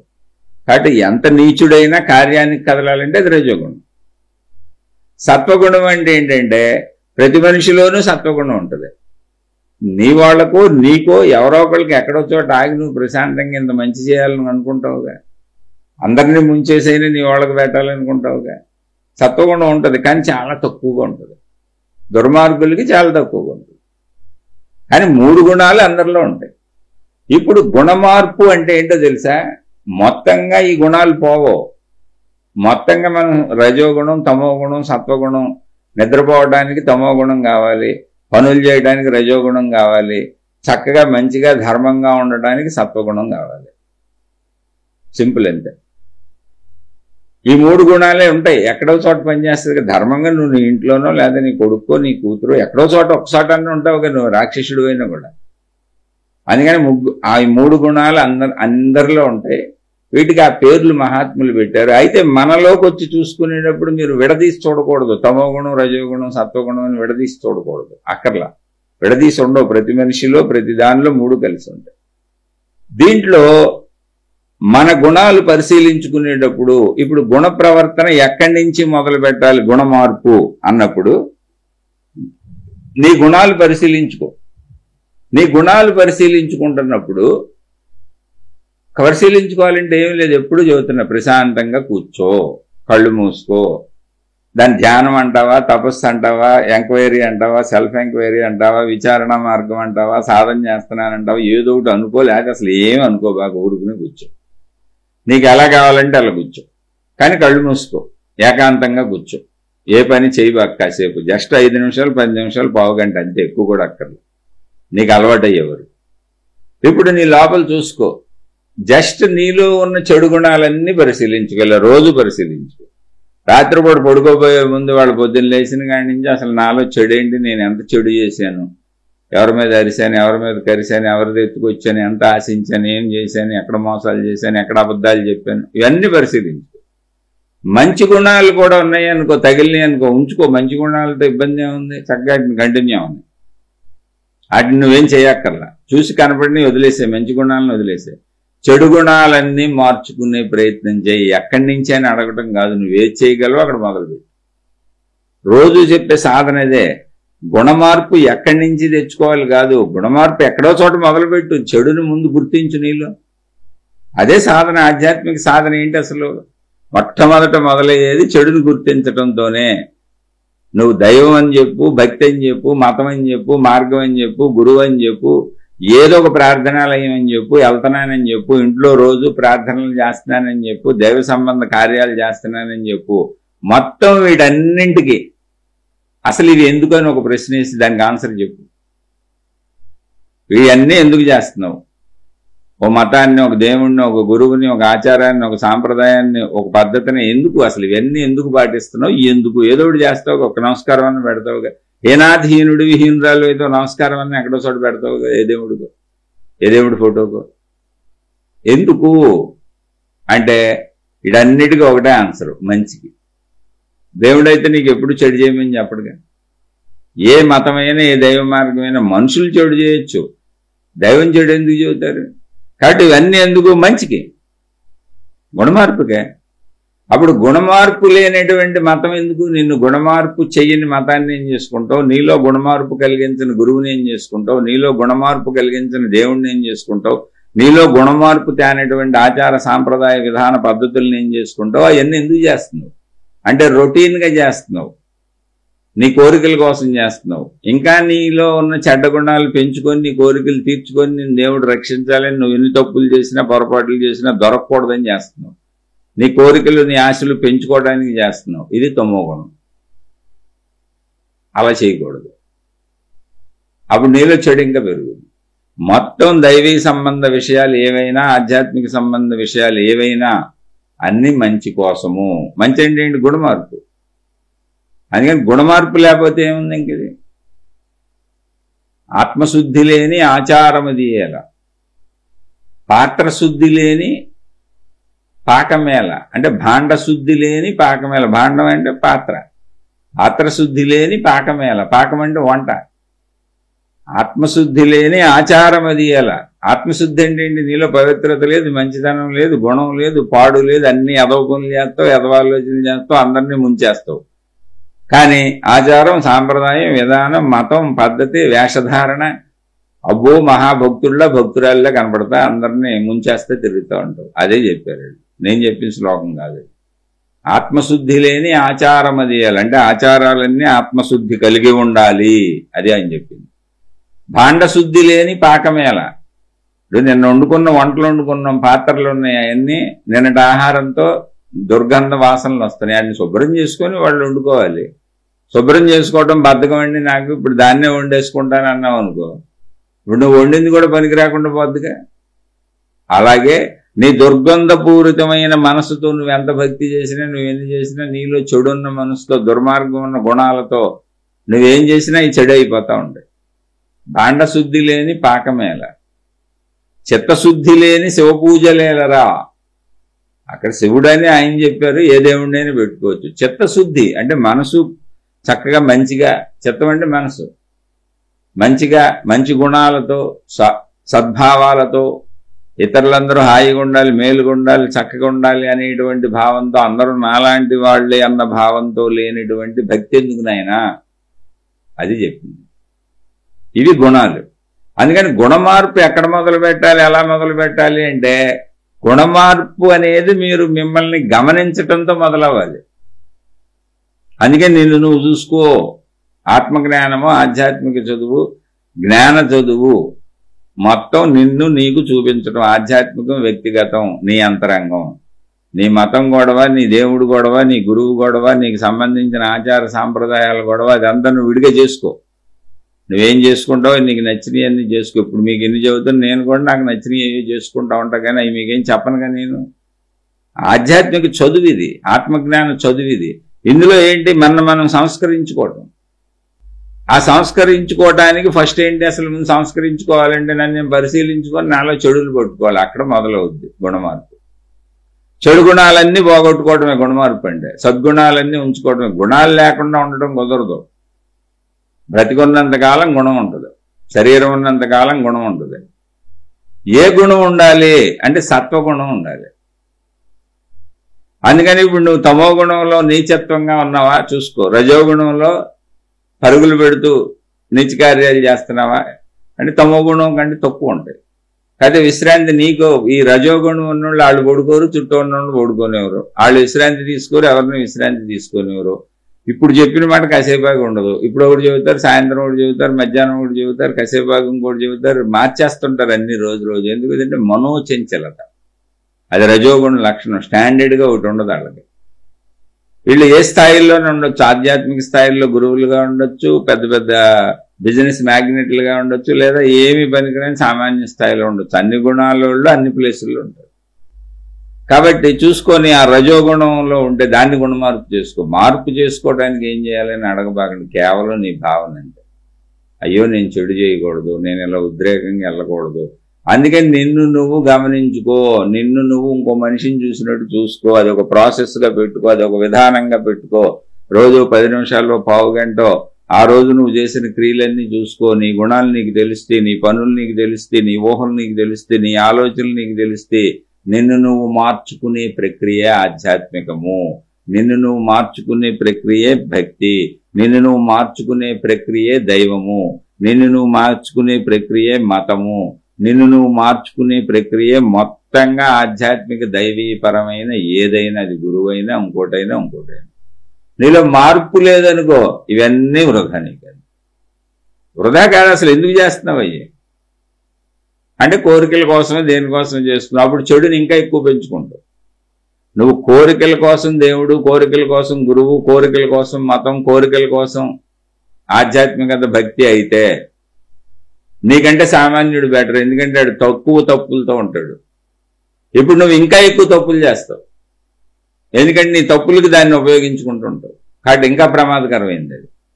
అందుకని జాగ్రత్తగా గమనించుకొని ఆధ్యాత్మికతని సదుపయోగపరుచుకున్న వాళ్ళకి సత్వగుణం వస్తుంది. అది భక్తి కానీ, దైవం కానీ, గురువు కానీ, మతం కానీ, ఆధ్యాత్మికత కానీ ఏదైనా నిన్ను సత్వగుణ ప్రధానుడుగా చేయాలి. సత్వగుణం అంటే ఏంటి? ఏమీ లేదు. చెడు చేయను, ముందు చెడులన్నీ బాగొట్టుకోండి. ఎవరిని మంచను, ఓకే చెడులు బాగొట్టుకోండి. ఇప్పుడు రజోగుణం ఏంటంటే తమో గుణం, చెడులు పోతే తమో గుణం పోయి. రజోగుణం ఏంటి? ఎప్పుడు పరుగులు, కోరికలు, ఊహలు, పేకమేడలు, గాలి మేడలు కడతా ఉంటాను. తగ్గించుకోండి. నాకు తెలుసుగా ఉన్నదాంతో సంతృప్తిగా ఉండాలి. నా పని నేనేం చేయగలను అంతవరకు ఆలోచించాలి. నాకున్నది ఏదో అందులో సమర్థతల్లో ఆలోచించుకో, చేసుకో. గాలి మేడలు, పేక మేడలు కట్టుకో. రూపాయి ఉంటే ₹1,00,00,000 ఆలోచన చేయకు. అది విధానం. అది సత్వగుణం. నీకు తెలుస్తుంది. దీన్ని నీకు ఎవరు గైడెన్స్ ఇవ్వలేరు. ఎందుకంటే నీ లోపల గుణాలు బయట వాళ్ళకి తెలుస్తాయి. నీ గురువు కూడా నిన్ను మార్చలేడు, నీ దేవుడు కూడా నిన్ను మార్చలేడు. ఎందుకని? నీ లోపల ఎప్పటికప్పుడు కలిగే కాసేపాకి నువ్వేం ఆలోచిస్తావో నీకే తెలిచావన్నప్పుడు గురువు గాలి తెలుస్తుంది, దేవుడి గాలి తెలుస్తుంది. ఒక 10 నిమిషాలు ఆగితే నువ్వేం చేస్తావో నీకే తెలియదు. నువ్వు ఎలా ఆలోచిస్తావో నీకే తెలియదు. చెడ్డ పని చేస్తావో మంచి పని చేస్తావో నీకే తెలియదు. ఏ సంఘటనకి ఎలా స్పందిస్తావో నీకే తెలియదు. అప్పుడు ఎవరు మారుస్తారు నిన్ను? గెలిస్తే నీకే తెలియాలి నీ గురించి. నీ గురువు కంటే, నీ దేవుడి కంటే ఎక్కువ నీకే తెలియాలి. నీకు తెలుసు కనుక నిన్ను నువ్వు చూసుకో, నిన్ను నువ్వు గమనించుకో, నీలో చెడును బాగొట్టుకో, సాత్వికతను పెంచుకో. సాత్వికత అంటే ఏమిటి? ఏమి లేదు. నాకున్నదాంతో హాయిగా ఉన్నాను, నాకు ఈ భార్య చాలు సంతృప్తిగా ఉన్నా, పరధ్యాసకి వెళ్ళను. నాకు ఈ భర్త చాలు సంతృప్తిగా ఉన్నా, పరధ్యాసకి వెళ్ళను. నాకు ఈ పిల్లల చాలు సంతృప్తిగా ఉన్నా, పరధ్యాసకి వెళ్ళను. నా శరీర నిర్మాణం నుంచి, నా తెలివి నుంచి, నా ప్రజ్ఞ నుంచి, నా ధన సంపాదన నుంచి, నాకున్న కుటుంబ సభ్యుల నుంచి, నాకున్న సామాజిక, ఆర్థిక, మానసిక, శారీరక ఎటువంటి వనరులు నాకున్నాయో అవన్నీ నేను సంతృప్తిగా ఉన్నాను వాటితో అనేలా నన్ను నేను తయారు చేసుకున్నాను. అధికానికి పరిగెత్తను, తప్పులు చేయను. నాకున్న వాటితో చక్కగా జీవితాన్ని ఆనందంగా గడుపుతా. అలా నేనేమి మళ్ళీ ఆనందాలు వదులుకోను. నా భార్య అందు సుఖపడతా, నా భర్త ఉన్నాడు సుఖపడతా, నా పిల్లలు ఉన్నారు ఆనందంగా ఆడుకొని వాళ్ళతో హాయిగా ఉత్సాహంగా జీవితాన్ని గడుపుకుంటా, సుఖపడతా. నా కుటుంబాన్ని నందనవనంగా చేసుకుంటా, స్వర్గంగా చేసుకుంటా. డబ్బుతో పని లేదు. చక్కగా మానసికమైనటువంటి అనుబంధాలు పెంచుకుంటాం, ఒకళ్ళకొకళ్ళు ప్రేమలు పెంచుకుంటాం, చక్కగా పంచుకుంటాం, ఒకళ్ళతో ఒకళ్ళు కలిసిమెలిసి ఉంటాం, ఉన్నంతలో సంతృప్తిగా బతుకుతాం, ఒకళ్ళకొకళ్ళు తోడుగా ఉంటాం. ఇది సత్వగుణం. దీన్ని పెంచుకో. ఈ సత్వగుణం పెరిగిన వాళ్ళు అసలు ప్రపంచంలో ఎవరికి ఎప్పుడు హాని చేయరు, ఏ అవకాశం ఉన్నా మేలే చేస్తారు, చిన్న హాని కూడా చేయరు. ఇప్పుడు ఎదుటివాడిని నష్టపరచాలా, నేను నష్టపోవాలా అనేటువంటి సంఘటనలు అప్పుడప్పుడు జీవితంలో రావచ్చు. అలా వచ్చినప్పుడు వీళ్లే నష్టపోతారు, ఎదుటివాడిని నష్టపరచరు. వాళ్ళు సత్వగుణాలు. ఇది సామాన్య జీవితం. ఇలా ముందు నిన్ను నువ్వు మంచిలోకి తెచ్చుకో. రోజు చెప్పేది అదే. రోజు శీర్షికలు చెప్పుకుంటున్నప్పుడు ఆత్మజ్ఞాన చదువులు, ఆధ్యాత్మిక చదువులు రోజు చెప్పుకునేది ఇదే. అదే మీరు గుణమార్పు ఎక్కడ మొదలు పెట్టాలి అన్నారు కాబట్టి ఇప్పుడు ఇది చెప్పాను. రోజు చెబుతుంది కూడా అదే. నిన్ను నువ్వు గమనించుకోవడంతో గుణమార్పు మొదలవుతుంది. గమనించుకున్న నీలోని చెడుని నువ్వు కొద్ది కొద్దిగా రూపుమాపుకునే ప్రయత్నంతో గుణమార్పు సాధన జరుగుతూ ఉంటుంది. ఇలా పూర్తిగా నువ్వు మంచిలోకి వచ్చేస్తే సత్వము శుద్ధ సత్వంలోకి వెళ్తుంది. శుద్ధ సత్వం అంటే ఏంటో తెలిసి ఆత్మజ్ఞానంలోకి వెళ్తుంది. శుద్ధ సత్వం అంటే అనంత ఆత్మశక్తి. మామూలు సత్వం అంటే అందులో నేనున్నాను, నా కుటుంబం ఉంది, నా అవసరాలు ఉంది, నా జీవితం ఉంది, ఇదంతా ఆలోచన ఉంది. శుద్ధ సత్వము అంటే ఏంటంటే అసలు నాకు మూలమైన శక్తి ఏంటి అనే దాంట్లో ఒక ఆలోచన మరులుద్ది. ఎందుకనంటే సాత్వికంగా నేను బతుకుతున్నప్పుడు, ధర్మంగా, హాయిగా, ఆనందంగా, సంతోషంగా, సుఖ సంతోషాలతో కుటుంబం సాగుతున్నప్పుడు ఆ వ్యక్తికి కాలం మిగిలిపోతుంది, టైం మిగులుతుంది, అనవసరమే పెట్టుకోరు. కాబట్టి అప్పుడు వాళ్ళ ఆలోచన ఏదో ఒక రోజు మళ్ళుద్ది. ఎప్పుడు మళ్ళుద్దో తెలియదు. సత్వంలోంచి శుద్ధ సత్వంలోకి దారి ఉంది. టక్కన ఎప్పుడు ఆలోచన వస్తుంది, అసలు ఇదంతా ఏంటి, సృష్టి అంతా ఏంటి, మా జీవితాలు ఏంటి, అసలు ఇదంతా ఏంటి, నడిపేది ఎవరు, నేనెవరు, అసలు ఈ ప్రాణశక్తి ఏంటి, జనన మరణాలు ఏంటి, టక్కన ఎక్కడో చోట తగులుద్ది. అది దృష్టి అటు వెళ్ళిపోద్ది. అందుకని సత్వంలోంచి శుద్ధ సత్వంలోకి దాన్ని శుద్ధ సత్వము అని పేరు పెట్టారు మహాత్ములు. శుద్ధ అంటే ఇంకా ఏమీ లేదు, అందులో నేను లేను, నాకు సంబంధించినవి లేవు. అంటే జీవితం వదిలేస్తానా, మానేస్తానా, కుటుంబం వదిలేసి పారిపోతానా కానే కాదు. కుటుంబం అన్నీ చేసుకుంటా, ఖాళీ సమయంలో ఖాళీగా ఉన్నప్పుడు శాంతిగా, హాయిగా, సుఖంగా ఉన్నాక నా కుటుంబం బాగుంది, నేను బాగున్నా, ఇంకా ఆలోచించాల్సిన అవసరమే ఉంది. ఆ ఖాళీ సమయంలో టక్మని మనసు ఒక ప్రశాంతతలోకి, శుద్ధ సత్వంలోకి వెళ్ళిపోయి అన్వేషణ మొదలు పెడుతుంది. నా మూలం ఏంటని, అసలు ఇదంతా ఏంటని. అక్కడి నుంచి ఆత్మజ్ఞాన దారి, ఆధ్యాత్మిక చదువు వచ్చేస్తుంది.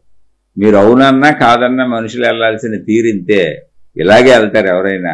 కాకపోతే ఏం జరుగుతుంది అంటే జాగ్రత్తగానండి, మనంతట మనం ప్రయత్నించి, మనంతట మనం మనల్ని మార్చుకొని, మనంతట మనం మనలో చెడు పోగొట్టుకొని, మనంతట మనం తమోగుణం దాటి, రజోగుణం దాటి సత్వగుణంలోకి వచ్చి హాయిగా జీవిస్తూ ఉంటే, మనంతట మనం ఆ సత్వగుణంలోంచి శుద్ధ సత్వాన్ని తెలుసుకొని జ్ఞానాన్ని పొందుతూ, జ్ఞానాన్ని చెప్పేటువంటి ఆత్మజ్ఞాన గ్రంథాలను ఆశ్రయించి, మహాత్ములను, నిజమైనటువంటి సత్యమైనటువంటి మహాత్ములను ఆశ్రయించి, నిజమైన సత్యమైన మహాత్ములు ఎవరండి అంటే ఒక్కటే గుర్తు, నీ డబ్బుతో వాళ్ళకి అవసరం లేదు, నీ సేవలతో వాళ్ళకి అవసరం లేదు, అసలు నీతో వాళ్ళకి పని లేదు.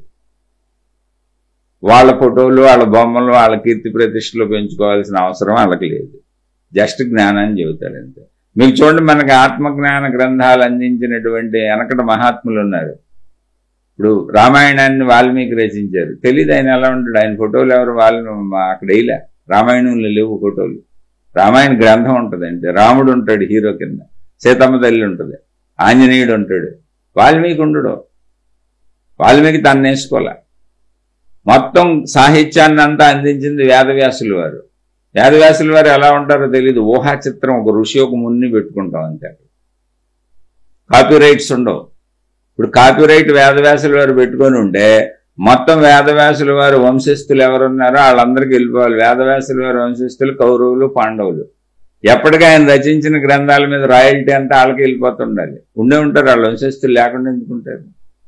No copyright. జ్ఞానం ఇది, జ్ఞానానికి కాపీరైట్ ఏంటి? ఎవరికైనా ఉపయోగించుకోండి పోండి అంతే. వాళ్ళ బొమ్మలు ఉండవు, వాళ్ళ గుర్తింపు ఉండదు, అసలు వాళ్ళు ఎవరో కూడా తెలియదు మనకి. ఉన్న పేరు వాల్మీకి అన్నారు తప్ప ఆయన ఎవరో, ఎక్కడుంటారో, ఎలా ఉంటారో ఏమీ తెలియదు. అన్నిటికీ ఋషులు బొమ్మలు వేసుకున్నాం అంతే, ఊహాత్మక చిత్రాలు వేసుకున్నాం. అలా సొంత గుర్తింపు కోరుకోరు. నెంబర్ 1, ఆడంబరాలు చేయరు, మీ దగ్గర డబ్బులు తీసుకోరు, అసలు వాళ్ళకి ఏ ఆడంబరాలతో అవసరం ఉండదు, వాళ్ళు ఎవరో కూడా మీకు తెలియదు. అందుకని తెలియజేసుకోవాల్సిన అవసరమే ఉంది.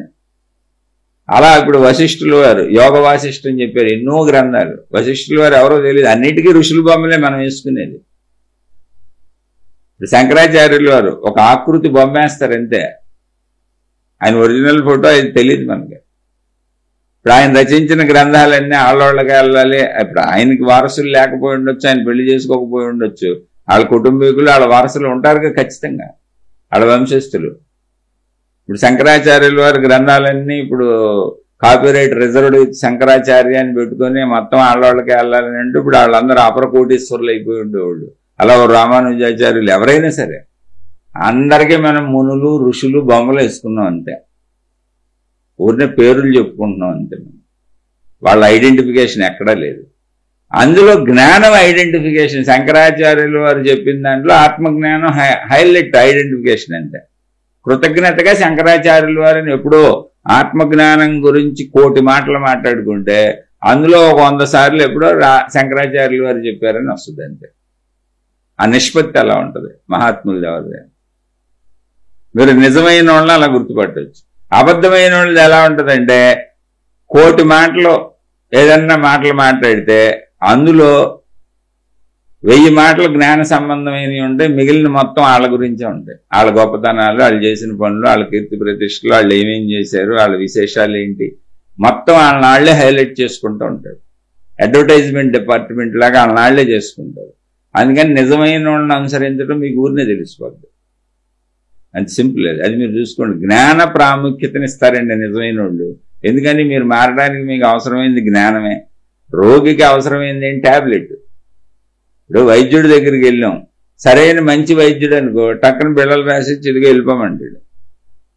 కాదా వైద్యుడు హైలైట్ అవ్వాలనుకున్నాడు అనుకో, ఇప్పుడు ఆయన పబ్లిసిటీ ఇచ్చుకుంటాడు, ఆయన్ని గొప్ప చేసుకుంటాడు. ఇప్పుడు నీకు వైద్యం చేసినాక మళ్ళీ నీతో ఒక వీడియో తీయించుకుంటాడు. అలానే డాక్టర్ గారితో వైద్యం చేయడం వల్ల నా ఆరోగ్యం సక్రమంగా కుదిరిపోయింది, నాకు ఎంత చేకూరిపోయింది, నేను ఈ డాక్టర్ గారి వైద్యం వల్లనే బతికాను, ఇలా ఆయన నీతో 4 మాటలు చెప్పించుకొని అవి పబ్లిసిటీ చేయించుకుంటూ ఉంటాడు. నిజమైన డాక్టర్ నీ రోగం తగ్గాలని ప్రయత్నిస్తూ ఉంటాడు. అలాగే నిజమైనటువంటి జ్ఞానాన్ని ప్రజలకు అందించాలి అనుకున్నవాడు, అంటే ఆ జ్ఞానాన్ని దాన్ని పొందినవాడు, జ్ఞానం కదా ప్రధానం, ఇందులో మనమే ఉంది, 4 రోజులు ఉంటాం, చచ్చిపోతాం, ఈ శరీరం శిథిలమైపోద్ది, ఎవరికన్నా ఉపయోగపడితే ఉపయోగించుకుంటారని ఆ జ్ఞానాన్ని ప్రజల్లో వదిలేసి వెళ్ళిపోతుంది. తన ప్రజల్లో పెట్టుకోడు, తన గుర్తింపు ఉండదు. నేను, నాది, నా సంస్థ, నా గొప్పతనం, నా విశేషాలు నాయే చెప్పండి, నా బొమ్మలే పెట్టండి, నేను చెప్పింది వినాలి, ఇంకోళ్ళు చెప్పింది వినకూడదు, ఇలా ఉంటాయి రూల్స్. చాలా మతాలకు రూల్స్ ఉన్నాయి. మన గ్రంథమే చదవాలి, ఇంకో గ్రంథం చదవకూడదు, ఎప్పుడు ఈ గ్రంథం సంకలో పెట్టుకు తిరగాలని రూల్స్ ఉన్నాయి. గురువులు పెట్టారు, మతాలు ఏర్పరిచింది. కాబట్టి నిజమైన జ్ఞానాలను మీరు అనుసరిస్తే తప్పకుండా మీరు శుద్ధ సత్వంలోకి వెళ్ళిపోతారు. మీరు తమో గుణంలో ఉన్నా సరే, మీరు తమస్సులో ఉన్నా సరే, మనుషులు ఎక్కడున్నా తప్పులేదండి. ఎందుకంటే ఆ గుణాలు ప్రపంచంలో ఉన్నప్పుడు అలా ప్రవర్తిస్తారుగా, తెలియదుగా పాప వాళ్ళకి. అందుకని మీరు తమస్సులో నీచాతి నీచంగా ఉన్నా, రజస్సులో ఉన్నా, సత్వగుణంలో ఉన్నా, మీరు నిజమైనటువంటి జ్ఞానాన్ని పట్టుకుంటే అది మిమ్మల్ని తమస్సులోంచి రజస్సుకి, రజస్సులోంచి సత్వానికి, సత్వం నుంచి శుద్ధ సత్వానికి అదే తీసుకెళ్ళిపోదు. జ్ఞానానికి అంత పవర్ ఉంది. అందుకని గుణమార్పు ఎలా ఎక్కడ మొదలు పెట్టాలి అంటే అసలు జ్ఞానాన్ని మొదలుపెట్టండి. ఫస్ట్ జ్ఞానం వింటూనే ఉండండి. ఎక్కడ జ్ఞానం వినాలి, ఎవరి దగ్గర జ్ఞానం వినాలి, ఎలాంటి జ్ఞానం వినాలి ఎప్పుడు గుర్తుపెట్టుకోండి. నిన్ను ఒక పరిమితికి కట్టేయకూడదు, మొత్తం విశ్వాన్ని నీవు ప్రేమించగలిగేలా ఉండాలి. అలాంటి జ్ఞానం వినాలి. నా దేవుడే కరెక్ట్, నా మతమే కరెక్ట్ అని నిన్ను వాదోపవాదాలకు గురి చేసే జ్ఞానం నీకు ప్రమాదకరమైంది, ఎప్పటికైనా ప్రమాదం. అందుకని జ్ఞానాన్ని కరెక్ట్గా తెలుసుకుంటే, మంచిదాన్ని పట్టుకుంటే విశాలత్వం పెంచుతుంది నిన్ను. తమస్సులోంచి రజస్సుకి, రజస్సులోంచి సత్వానికి, సత్వాన్ని నుంచి శుద్ధ సత్వానికి తీసుకొస్తుంది. ఎలాంటి గురువులు చెప్పింది వినాలో చెప్పాను, ఎలాంటి జ్ఞానం వినాలో చెప్పాను. చక్కగా వెళ్తున్నప్పుడు మీకు అర్థమైపోద్ది.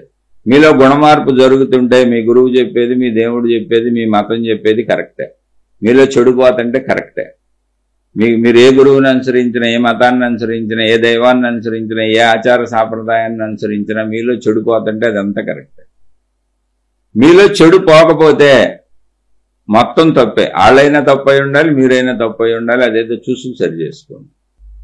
నికార్సైన జ్ఞానమే మీకు ఉపయోగం. జ్ఞానం చెప్పే మనిషితో అసలు మీకు పని లేదు. కాదండి మాకు పని ఉందని అనుకుంటే మీకు నమస్కారం. ఎందుకంటే చాలామంది అలాగే చెబుతున్నారు, దాన్ని అలాగే తీసుకెళ్తున్నారు. కోటాను కోట్ల డబ్బులు సంపాదిస్తున్నారు, 1000 ఎకరాల్లో ఆశ్రమాలు కడుతున్నారు, భారీ ఎత్తులో ప్రచారాలు చేసుకుంటున్నారు. నిరంతరం డబ్బుకు రోజు వాళ్ళ శిష్యులు రోడ్ల మీద పడి తిరుగుతానే ఉన్నారు, జనాల మీద పడిపోయి. రోజు డబ్బులు కావాలి, రోజు ఆ డబ్బుల కోసం మాయలో మహిమలో ప్రచారం చేయాలి. ఏదో మీకు అది నేర్పుతాం, ఇది నేర్పుతాం, ఇది నేర్చుకుంటే అది అయిపోతారు, ఇది అయిపోతారు. ఏది ఎవరు మీలో చెడిపోతే అన్నీ పోయినట్టు. ఆ చెడు పోగొట్టుకోవడం మీ చేతిలో ఉంది. దానికి సహకరించే ఎవరినైనా ఆదరించండి, గౌరవించండి, ప్రేమించండి. అందులో తప్పు లేదు. ఆలోచించుకోండి. గుణమార్పు ఇలా ఉంటుంది. గుణమార్పు అనేదే అసలు ముఖ్యము. ఏంటా గుణమార్పు? మళ్ళీ చెబుతున్నా, మంచి గుణాలను అలా ఉంచుకోండి, చెడు గుణాలను మార్చుకోండి. ఆటోమేటిక్గా మంచి మిమ్మల్ని సత్వగుణంలో నిలబెడుతుంది. సత్వగుణం నుంచి శుద్ధ సత్వానికి ఆటోమేటిక్గా దారి ఉన్నది. ఇప్పుడు చెబితే కాదు, మీరు అందులోకి వచ్చినాక ఆ దారి మీ అంతటి మీకే మీలో తెరుచుకుంటుంది మీ హృదయంలో. దానికి ఇందాక చెప్పాను, సత్వంలో ఉన్న వాళ్ళు కొంచెం ఖాళీ దొరుకుద్ది, హాయిగా బతుకుతారు కాబట్టి, అతి కోరికలు పెట్టుకోరు కాబట్టి, సుఖ సంతోషాలతో ఉంటారు కాబట్టి, మనస్తృప్తిగా ఉండి ఖాళీగా ఉండి, అందులోంచి వాళ్ళకి శుద్ధ సత్వపు ఆత్మజ్ఞాన దారి వాళ్ళ హృదయంలో ఓపెన్ అవుద్ది ఒక డోరు. దానికి సంబంధించిన జ్ఞానం కూడా అందించబడుతుంది. ప్రకృతిలో ఉంది. ప్రకృతి గాలిచ్చి బతికించట్లమన్నీ పంచభూతాలు, నీరు, భూమి, అన్ని ఆహార పదార్థాలు ప్రకృతి ఇచ్చిందేగా. ఇన్నిచ్చి బతికిస్తుంది. ఆత్మజ్ఞానం దారి ఇవ్వలేదా? ఆధ్యాత్మిక చదువుని ఇవ్వలేదా? ఆత్మజ్ఞాన బోధన అందించలేదా? తప్పకుండా అందిస్తుంది. ఆలోచించి చూడండి. మరలా ఒకవేళ అర్థం కాకపోతే తప్పకుండా ప్రశ్నించండి. మీకు, మీ కుటుంబ సభ్యులకు మేలు చేకూరుగాక. మరలా మరొక కొత్త శీర్షికతో కలుసుకుందాం. నేను చెబుతున్నవి కేవలం నా సొంత విశ్లేషణలు, నా సొంత అభిప్రాయాలు. వీటిలో ఏదైనా మీకు తప్పుగా అనిపిస్తే దయచేసి నన్ను క్షమించి ఈ విషయాన్ని ఇక్కడికి వదిలేయండి. ఏదైనా అందులో మంచి ఉంది అనుకుంటే తీసుకొని మీ జీవితంలో ఆచరించుకోండి. శుభమస్తు. మరలా మరొక కొత్త శీర్షికతో కలుసుకుందాం.